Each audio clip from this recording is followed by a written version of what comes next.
कहते हैं हजारों साल पहले जब ना तो हवाई जहाज थे ना हाईवे, तब भी भारत से निकली ज्ञान की एक धारा इतनी दूर तक पहुंची कि जापान की धरती तक उसका असर दिखाई देने लगा। बौद्ध धर्म की यही यात्रा भारत और जापान को सदियों पुराने सांस्कृतिक रिश्ते में जोड़ती है। जरा सोचिए, एक तरफ भारत की धरती पर सारनाथ, कुशीनगर और श्रावस्ती जैसे वो स्थान हैं जहां भगवान बुद्ध की स्मृतियां जुड़ी हैं, और दूसरी तरफ जापान में नारा जैसे शहर है जहां बौद्ध संस्कृति की गहरी छाप आज भी दिखाई देती है। कभी ये रिश्ता धर्म और संस्कृति के रास्ते से जुड़ा था, लेकिन अब कहानी बदल रही है। अब इसी रिश्ते में निवेश, तकनीक, कारोबार और रोजगार की नई कड़ी जुड़ रही है, और इस नए कनेक्शन का सबसे बड़ा पड़ाव बनने जा रहा है उत्तर प्रदेश। जापान से 240 दिग्गजों की एक बड़ी टोली यूपी पहुंची। जापानी कंपनियों ने प्रदेश में निवेश की संभावनाएं देखी, और अब मुख्यमंत्री योगी आदित्यनाथ ने इस रिश्ते को अलग स्तर तक ले जाने का पूरा खाका भी सामने रख दिया है। यानी जिस जापान से कभी ज्ञान और संस्कृति का रिश्ता बना था, अब उसी जापान से यूपी में पूंजी, तकनीक और रोजगार का रिश्ता मजबूत करने की तैयारी है। मुख्यमंत्री योगी आदित्यनाथ ने जापान और उत्तर प्रदेश के बीच निवेश, रोजगार और पर्यटन को लेकर हुई समीक्षा बैठक में अधिकारियों को साफ निर्देश दिए हैं कि जापानी कंपनियों के साथ हुए समझौतों को अब कागजों से निकालकर जमीन पर उतारा जाए। दरअसल उत्तर प्रदेश को $1 ट्रिलियन की अर्थव्यवस्था बनाने के लक्ष्य के साथ सरकार विदेशी निवेश को बढ़ाने पर काफी जोर दे रही है, और इस पूरी रणनीति में जापान को काफी अहम साझेदार माना जा रहा है। सबसे पहले यहां पर हम बात कर लेते हैं उस प्रतिनिधि मंडल की। जापान से 240 सदस्य प्रतिनिधिमंडल उत्तर प्रदेश पहुंचा, जहां उन्होंने मुख्यमंत्री के मुताबिक ये पहली बार जब जापान से इतनी बड़ी संख्या में जनप्रतिनिधियों का जो समूह है वो यूपी में आया हो। जापानी उद्योगपतियों प्रतिनिधियों ने यूपी की कानूनी व्यवस्था को देखा, इंफ्रास्ट्रक्चर और बदलते कारोबारी माहौल की जमकर वहां पर तारीफ की, और अब इस तारीफ को निवेश में बदलने की भी तैयारी है। जी हां, जापानी कंपनियों के साथ हुए एमओयू में मैन्युफैक्चरिंग, ग्रीन एनर्जी, आधुनिक तकनीक, स्किल डेवलपमेंट, उच्च शिक्षा, रिसर्च और पर्यटन जैसे कई क्षेत्र इसमें शामिल किए गए हैं। यानी कि जो मामला है वो सिर्फ एक फैक्ट्री लगाने तक सीमित नहीं है। तकनीक आएगी, रिसर्च बढ़ेगी, स्किल डेवलपमेंट होगा, और सबसे अहम होगा रोजगार के नए रास्ते खुल सकते हैं। लेकिन इस पूरी कहानी का सबसे बड़ा और सबसे दिलचस्प हिस्सा है जापानी सिटी। जी हाँ, यमुना एक्सप्रेसवे औद्योगिक विकास प्राधिकरण यानी कि YEIDA के तहत प्रस्तावित जापानी सिटी करीब 500 एकड़ में विकसित की जानी है। अधिकारियों के मुताबिक इसमें से 350 एकड़ से ज्यादा जमीन का जो अधिग्रहण है वो हालांकि पूरा हो चुका है, और अब मुख्यमंत्री ने बाकी जमीन का अधिग्रहण भी तेजी से पूरा करने के निर्देश दे दिए हैं।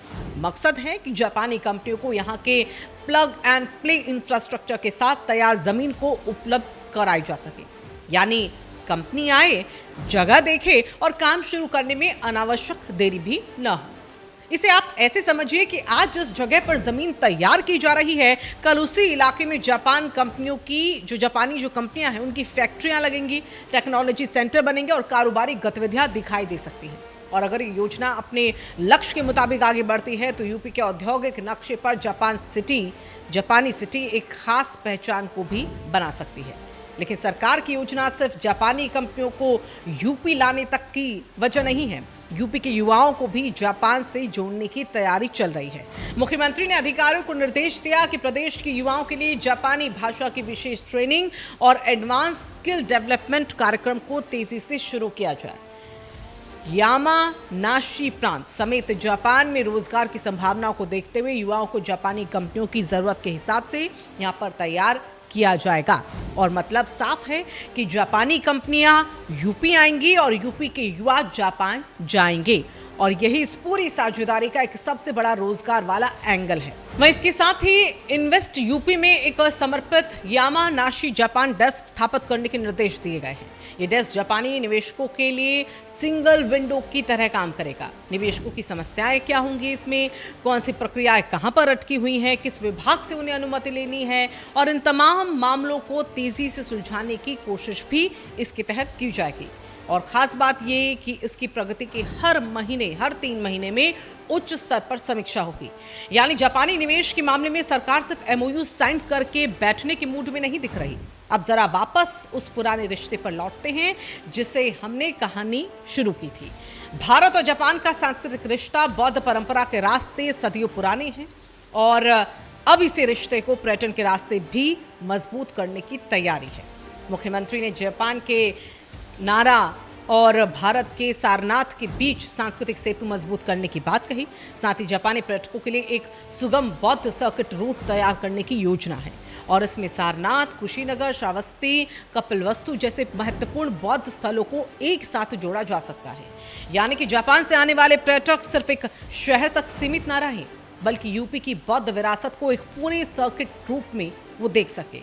इससे होटल, ट्रांसपोर्ट, गाइड, हस्तशिल्प और साथ ही स्थानीय कारोबार से जुड़े लोगों को भी काफी फायदा मिलने की उम्मीद की जा रही है और अब इस पूरी रणनीति को अंतर्राष्ट्रीय स्तर पर आगे बढ़ाने की भी तैयारी है। कहा जा रहा है कि सितंबर, अक्टूबर और दिसंबर में जापान में होने वाले वैश्विक आयोजनों में यूपी के मंत्री, अधिकारी, उद्योगपति और विशेषज्ञों का जो उच्च स्तरीय प्रतिनिधिमंडल है उनको वहां पर भेजा जाएगा।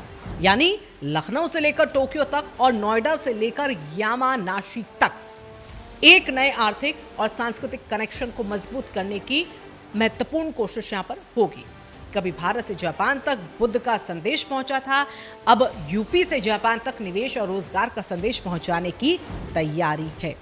240 लोगों का प्रतिनिधिमंडल हो, 500 एकड़ की जापानी सिटी हो, जापान डेस्क हो, युवाओं की भाषा ट्रेनिंग हो या फिर बौद्ध सर्किट, इन तमाम योजनाओं को जोड़कर देखा जाए तो तस्वीर जो है वो काफी ज्यादा बड़ी दिखाई देती है।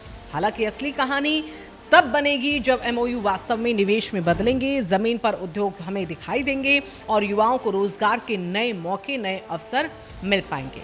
फिलहाल यहाँ पर इतना जरूर कहा जा सकता है कि उत्तर प्रदेश और जापान का जो रिश्ता है वो अब सिर्फ संस्कृति की कहानी नहीं रह गया है, इसमें कारोबार है और रोजगार का नया अध्याय जुड़ता भी दिखाई दे रहा है। अगर आपको ये खबर पसंद आई हो तो इस वीडियो को आप लाइक जरूर कीजिएगा। खबर को लेकर आपकी क्या राय है कमेंट में हमें जरूर बताएं और देश दुनिया की ऐसी ही महत्वपूर्ण खबरों के लिए राजकुमारी को सब्सक्राइब करना बिल्कुल ना भूलें।